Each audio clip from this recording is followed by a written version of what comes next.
La distribución gaussiana, o también conocida como la distribución normal, es tal vez una de las distribuciones de probabilidad más usadas en ciencia de datos y machine learning. Y tiene muchas aplicaciones que van desde, por ejemplo, ser un requisito para desarrollar diferentes modelos de machine learning, hasta su uso, por ejemplo, para detectar valores extremos para transformar nuestros datos, o incluso para lo que se conoce como pruebas de hipótesis. Así que en este video les voy a explicar qué es la distribución gaussiana, cuáles son sus características, cómo podemos interpretar estas características y cuáles son algunos de sus principales usos en ciencia de datos y machine learning.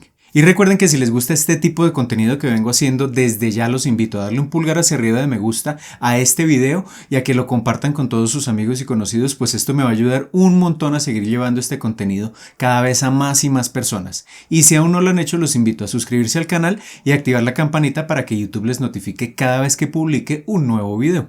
Pero antes de comenzar, los invito a visitar codificandobits.com, en donde encontrarán la academia online con cursos de inteligencia artificial, ciencia de datos y machine learning que les permitirán construir su carrera en estas áreas, y todo por una suscripción mensual de tan solo $10. Además, se podrán poner en contacto conmigo si están interesados en asesorías para el desarrollo de proyectos o cursos de formación personalizada. Así que listo, comencemos.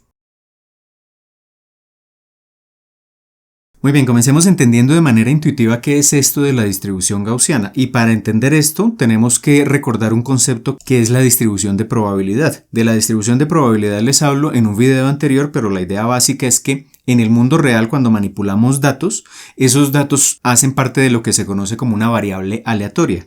Una variable aleatoria es aquella que no podemos predecir de forma exacta. Y un ejemplo de esto sería, digamos, el caso de la altura de las mujeres en un país determinado, en este caso en Estados Unidos. Nosotros podemos decir que las alturas están en un rango determinado de valores, pero es probable que algunas personas ocasionalmente tengan alturas que se salgan ligeramente de ese rango. Sin embargo, si tenemos una gran cantidad de datos recolectada, pues podemos tener una idea general de esos rangos de valores y de más o menos esos niveles de altura cómo están distribuidos. Entonces, cuando hablamos de la manera como esa variable aleatoria está distribuida en diferentes rangos de valores, estamos hablando de una distribución de probabilidad. Entonces acá, en este primer gráfico, lo que tenemos es una distribución de alturas de mujeres en Estados Unidos. En el eje horizontal, entonces, tenemos los diferentes rangos de alturas. Van desde aproximadamente 140 centímetros hasta casi 180 centímetros. En el eje vertical tenemos la densidad de probabilidad, es decir, entre más alta sea la barra correspondiente a cada rango, más probable es encontrar mujeres con esos niveles de altura. Y lo que tenemos entonces es el gráfico de este histograma, pero acá lo que nos interesa ver es que este histograma tiene algún tipo de simetría, es decir, los valores de densidad de probabilidad más altos están alrededor de 160-162 centímetros aproximadamente. Quiere decir que en promedio la mayor cantidad de mujeres tiene alturas dentro de ese rango, y a medida que nos alejamos de ese valor central, digamos, las probabilidades van decayendo, es decir, la cantidad de mujeres que tienen alturas fuera de ese promedio pues se va reduciendo. Tenemos esa forma, digamos, simétrica. Y si matemáticamente calculáramos esa distribución de probabilidad, tendría la forma de esta curva de color amarillo, que es más o menos como una especie de campana, que es simétrica, es decir, donde la mitad del lado izquierdo es idéntica a la mitad del lado derecho. Esto es un ejemplo de una variable real que tiene precisamente una distribución gaussiana. Analicemos otra variable del mundo real, que es la distribución de temperaturas a lo largo de un día. Si tenemos, por ejemplo, un sensor que toma datos cada minuto de la temperatura a lo largo de un día, si tomamos esos valores individuales y dibujamos el histograma nos va a mostrar, digamos, esta distribución de probabilidad. Y acá vemos nuevamente ese patrón similar al de las alturas de las mujeres, que es que tenemos una temperatura central, digámoslo así, una temperatura promedio, en este caso es de más o menos 5 grados centígrados, y de lado y lado pues vemos que ya tenemos temperaturas que se alejan de ese valor central y que van disminuyendo en términos de distribución de probabilidad. Es decir, que esto lo que nos dice es que es más probable a lo largo de un día, para un lugar geográfico determinado y una época determinada del año, encontrar un cierto rango de temperaturas alrededor de un valor central, y luego las temperaturas se van alejando de esos valores centrales, y en este caso van entre más o menos menos 2.5 grados y casi 15 grados. Entonces, si nuevamente obtuviésemos matemáticamente la manera como está distribuida esa variable aleatoria o como es la distribución de probabilidades, pues tendríamos más o menos la forma de una campana simétrica. Acá tenemos otra variable real, entonces por ejemplo en una fábrica donde se hacen dispositivos mecánicos como por ejemplo tuercas, en ese tipo de fábricas lo importante es garantizar que el tamaño de las piezas está dentro de un rango predefinido, pero ese tamaño puede variar ligeramente alrededor de ese rango predefinido. Entonces, lo que se esperaría es que, por ejemplo, el diámetro de esas tuercas en particular sea más o menos de 10 milímetros. Ese es como el valor central, pero inevitablemente, porque el proceso de fabricación no es perfecto al 100%, entonces va a haber ligeras variaciones alrededor de ese valor central. Entonces tendremos distribuciones de diámetros entre más o menos 9.94 milímetros y 10.08 milímetros, pero nuevamente esto tiene la forma de una campana que es simétrica alrededor de ese valor central. Y un último ejemplo es, digamos que tomamos datos de los tiempos que requieren un grupo de atletas aficionados para correr una carrera de 100 metros. Entonces veremos que algunos son más rápidos, otros son más lentos, pero en promedio de esos atletas que se analicen aficionados, pues tendremos un valor central que es alrededor de 12.5 segundos. Entonces la gran mayoría de ellos tendrán esos tiempos promedio y habrá otros atletas que son un poco más rápidos, es decir, que recorren esos 100 metros en un poco menos de 12.5 segundos y otros que son un poco más lentos que necesitan un poco más de tiempo para recorrer esos 100 metros. Pero nuevamente acá lo que nos interesa es que esto es una variable del mundo real y que si obtenemos esa distribución matemática se aproxima bastante bien a esta campana, que es lo que se conoce como una campana gaussiana.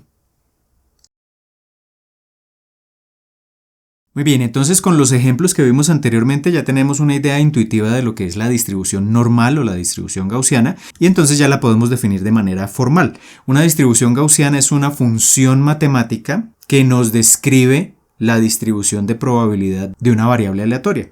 Cuando la variable aleatoria tiene esa distribución de forma de campana, cuando dibujamos, por ejemplo, su histograma y tiene esa distribución de campana, pues podemos decir que tiene una distribución gaussiana. Obviamente hay pruebas matemáticas que nos permiten ya verificar si esa distribución efectivamente es gaussiana, pero si en el histograma vemos ese comportamiento, podríamos intuir que es una distribución gaussiana. Características de una distribución gaussiana, entonces ya acá tenemos una representación gráfica proveniente de la ecuación matemática. Y lo importante acá a tener en cuenta es que la distribución gaussiana o normal tiene dos parámetros que definen la forma de esta campana. ¿Cuál es el primer parámetro?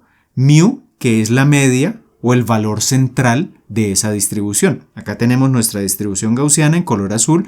Vemos que las probabilidades o las densidades de probabilidad más altas están centradas en x igual a 0, es decir que en x igual a 0 tenemos precisamente la media de esa distribución. Y el ancho de la campana, es decir, qué tan angosta o qué tan ancha puede llegar a ser, está definido por el segundo parámetro de esta distribución. Y ese segundo parámetro es lo que se conoce como la desviación estándar o sigma. En este caso, esa desviación estándar es de más o menos una unidad. Entonces, para esta primera distribución tenemos una media de 0 y una desviación estándar de aproximadamente 1. Y dependiendo de los valores que tome la media y la desviación estándar, pues tendremos diferentes distribuciones gaussianas. Acá tenemos una distribución gaussiana similar a la anterior, pero observemos que la media, el valor central donde se da el pico de esta campana gaussiana, ya no es x igual a 0, sino que es x igual a 5. Pero la desviación estándar sigue siendo aproximadamente igual a 1. El ancho de la campana es similar al de la primera que vimos. En este tercer ejemplo podemos ver que primero la distribución sigue teniendo un valor central o una media mu en x igual a 0, pero que el ancho de la campana ahora es mucho mayor. Es de aproximadamente 3. Esta sería precisamente la desviación estándar. Y esa desviación estándar lo que mide en esencia es, en promedio de todos los datos que tienen esta distribución gaussiana, qué tanto se están alejando esos datos del valor central. Eso es lo que mide la desviación estándar. De todos estos elementos, de hecho, hablo en detalle y de cómo usar o interpretar algunos elementos de esta distribución gaussiana, hablo en detalle en varios cursos que tengo en la Academia Online de probabilidad de estadística descriptiva que les dejo enlazados en la descripción del video por si quieren darles una mirada. Teniendo claros estos dos parámetros principales de la distribución gaussiana, veamos otras características adicionales de esa distribución.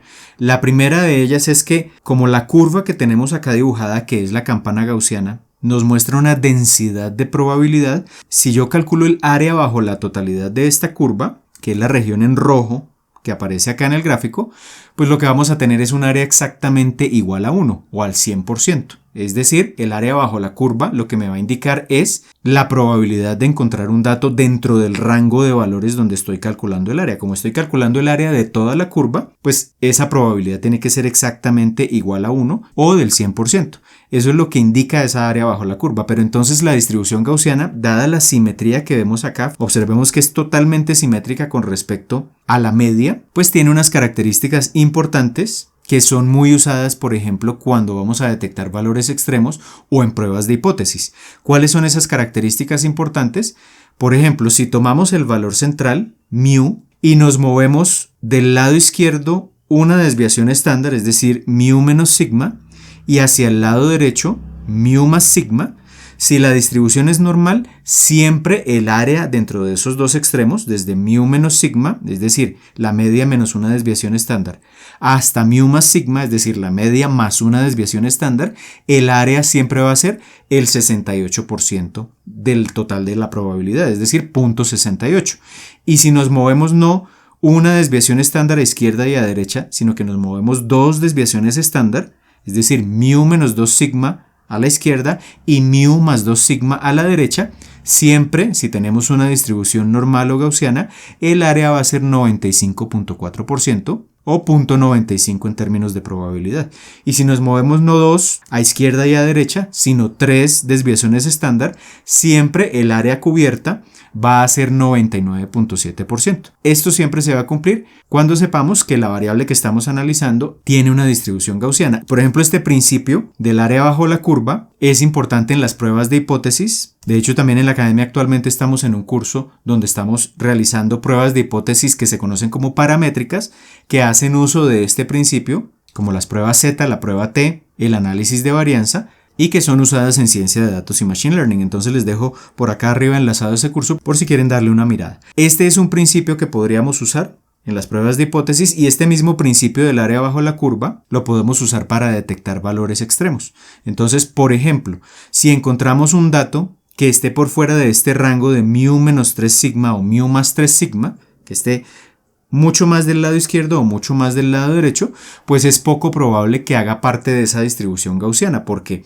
dentro de este rango de valores, el 99.7% de los datos deberían estar en esta región de color rojo y por tanto, si algún dato se sale de ese rango, probablemente es un valor extremo porque se sale de esa distribución. Y ya teniendo claro qué es la distribución gaussiana y cuáles son sus principales características, veamos algunos de los principales usos de la distribución gaussiana en ciencia de datos.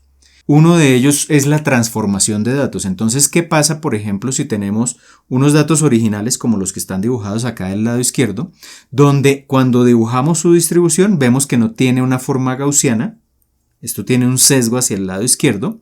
Hay ciertas técnicas o ciertos modelos que parten del supuesto de que los datos tienen una distribución gaussiana. Si nosotros queremos usar ese tipo de modelos, pero nuestros datos no tienen esa distribución gaussiana, podemos aplicar algo que se conoce como las transformaciones, los power transformations, que nos permiten modificar esa distribución para que se aproxime al máximo a lo que sería una distribución gaussiana. Entonces, una de las aplicaciones de la distribución gaussiana es esa, que la tomamos como referencia para transformar nuestros datos dependiendo del uso que queramos darles posteriormente. Una segunda aplicación, como les mencionaba hace un momento, es la detección de valores extremos. Entonces tenemos nuestra curva gaussiana, la distribución gaussiana de nuestros datos, tiene una media mu. Sabemos que entre la media menos 3 desviaciones estándar hasta más 3 desviaciones estándar tenemos el 99% de los datos y por tanto si algunos datos se salen de esos rangos o de esos umbrales izquierdo y derecho, pues los podríamos catalogar como valores extremos, que son los datos que aparecen acá en color amarillo. Y es una de las técnicas, digamos, más usadas para esa detección de valores extremos cuando estamos en la etapa de preprocesamiento de nuestros datos o en el análisis exploratorio de nuestros datos. Otra aplicación es en algunos modelos de Machine Learning, por ejemplo acá en este caso cuando hacemos una regresión lineal. De la regresión lineal también les hablo en un video que les dejo por acá enlazado, pero la regresión lineal para que cuando ajustemos una línea recta a los datos que tengamos podamos interpretar los resultados de manera correcta, hay unos supuestos dentro de esa regresión lineal y uno de los supuestos es que los residuos, es decir, la diferencia entre cada dato, cada círculo de color azul y la recta de regresión, la línea recta de color rojo, si calculamos esas diferencias individuales, eso se conocen como los residuos y esos residuos deberían tener una distribución gaussiana. Si no tienen una distribución gaussiana, como es el ejemplo de esta gráfica, los resultados que obtengamos con la regresión lineal nos arrojarían interpretaciones incorrectas. Entonces, lo que se tiene que garantizar es algo como esto, que los residuos, después de hacer la regresión lineal, tengan una distribución gaussiana para que esa regresión lineal se pueda interpretar correctamente. Es otro de los requisitos y ahí es donde entra precisamente la distribución gaussiana. Y otro de los usos es cuando hacemos pruebas de hipótesis. Por ejemplo, cuando analizamos o comparamos el desempeño de un modelo de Machine Learning y queremos desarrollar un nuevo modelo que tenga un mejor desempeño, a veces tenemos que desde el punto de vista estadístico comparar esos dos desempeños para determinar si efectivamente desde el punto de vista estadístico ese segundo modelo es mejor que el primero. Muchas veces en esas comparaciones, que se conocen como pruebas de hipótesis, se parte del supuesto de que la distribución de los desempeños de un modelo y del otro son distribuciones gaussianas. Entonces, si originalmente la distribución no es gaussiana, pues no se pueden aplicar algunas pruebas estadísticas. Y si la distribución es gaussiana, podríamos, por ejemplo, aplicar pruebas como la prueba T, la prueba Z, dependiendo de lo que queramos determinar con base en ese experimento. Y ahí entra nuevamente a jugar la distribución gaussiana. Muy bien, como acabamos de ver, la distribución gaussiana o distribución normal es una forma de representar matemáticamente diferentes distribuciones de probabilidad que se pueden dar en el mundo real, pero más allá de eso es una distribución de probabilidad muy usada en ciencia de datos. Y en esencia una distribución gaussiana se caracteriza por dos parámetros que son la media, es decir, el valor central de esa distribución de probabilidad, y la desviación estándar que mide, digamos, el ancho de esa campana gaussiana, que en últimas lo que mide es precisamente en promedio qué tanto se alejan la totalidad de los datos de ese valor central. Y esta sencilla distribución hace parte de diferentes técnicas y herramientas de ciencia de datos y machine learning, como son por ejemplo la detección de valores extremos o outliers, la transformación de los datos, la construcción de algunos modelos de machine learning e incluso lo que se conoce como pruebas de hipótesis. Así que si les interesa que en un próximo video les hable en detalle de algunas de estas aplicaciones de la distribución gaussiana a diferentes problemas de ciencia de datos y machine learning, pues simplemente me pueden dejar abajo sus comentarios. Y desde luego que si tienen alguna duda de lo que acabamos de ver en este video, también la pueden dejar abajo en los comentarios. Así que por ahora esto es todo, les envío un saludo y nos vemos en el próximo video.